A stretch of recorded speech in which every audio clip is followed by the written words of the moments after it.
Universal design, then, now, and into the future. Accessibility refers to the design of products, devices, services, or environments for people who experience disability. Prior to the disability rights movement, there were a lot of places and things that were not accessible to people with disabilities. Buildings were not required to have ramps, elevators, or power doors. Curb cuts, parking spaces, braille signs, and wheelchair-accessible bathroom stalls were not mandatory. The evolution towards universal design began back in the 1950s with a new attention towards design to make everything more accessible. Following World War II, newly disabled war vets returned home. The country was concerned for the long-term well-being of these young heroes and began to bring disability rights into the light. Physical barriers began to be broken down, but disabled Americans still faced intense discrimination. The disabled community used the momentum of the civil rights movement to further their agenda. In 1964, the Civil Rights Act is signed into law.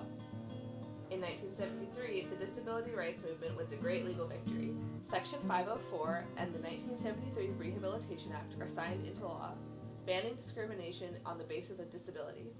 It was modeled after the previous laws which banned race, ethnic origin, and sex-based discrimination. Finally, in 1990, the Americans with Disabilities Act promotes public awareness of the civil rights of people with disabilities. Discrimination in employment, access to places of public accommodation, services, programs, public transportation, and telecommunications are all finally prohibited by law. Most importantly, physical barriers that impede access must be removed wherever they exist. Universal design is the design of products, environments, and communication to be usable by all people to the greatest extent possible without adaptation or specialized design. Most people will experience some form of disability, either permanent or temporary, over the course of their lives. Given this reality, if disability were more commonly recognized and expected in the way that we design our environments and our systems, it would not seem so abnormal. Making a product or environment accessible to people with disabilities often benefits others. For example, sidewalk curb cuts designed to make sidewalks and streets accessible to those in wheelchairs are often used today by kids on skateboards, parents with strollers, and delivery staff with rolling carts. When television displays in noisy airports or restaurants are captioned, they are more accessible to everyone, not just the deaf.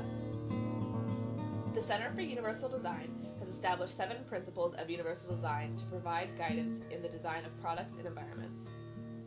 First, equitable use, referring to designs that are useful and marketable to people with disabilities. Second, flexibility in use accommodates a wide range of individual preferences and abilities.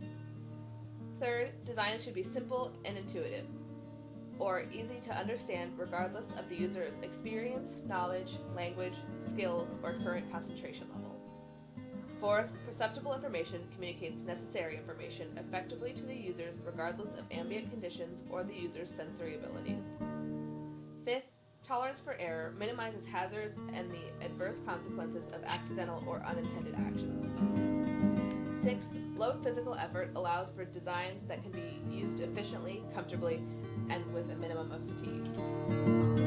Seventh, size and space for approach and use provides an appropriate accommodation for approach, reach, manipulation, and use regardless of the user's body size, posture, or mobility. Universal design can also be incorporated into education. By tailoring materials to individual learning styles, universally designed education increases student engagement, comprehension, and overall learning. We have changed a lot over the past 100 years, but there's still a lot of work to do. According to an article on universal design, the demographic, legislative, economic, and social changes that brought us to this point are increasing the momentum that will propel us into a 21st century that will need to be more accommodating of individual differences. We are more equipped now with tools to make our world more accessible than we were 100 or even 20 years ago. The world is becoming more accessible than it ever was.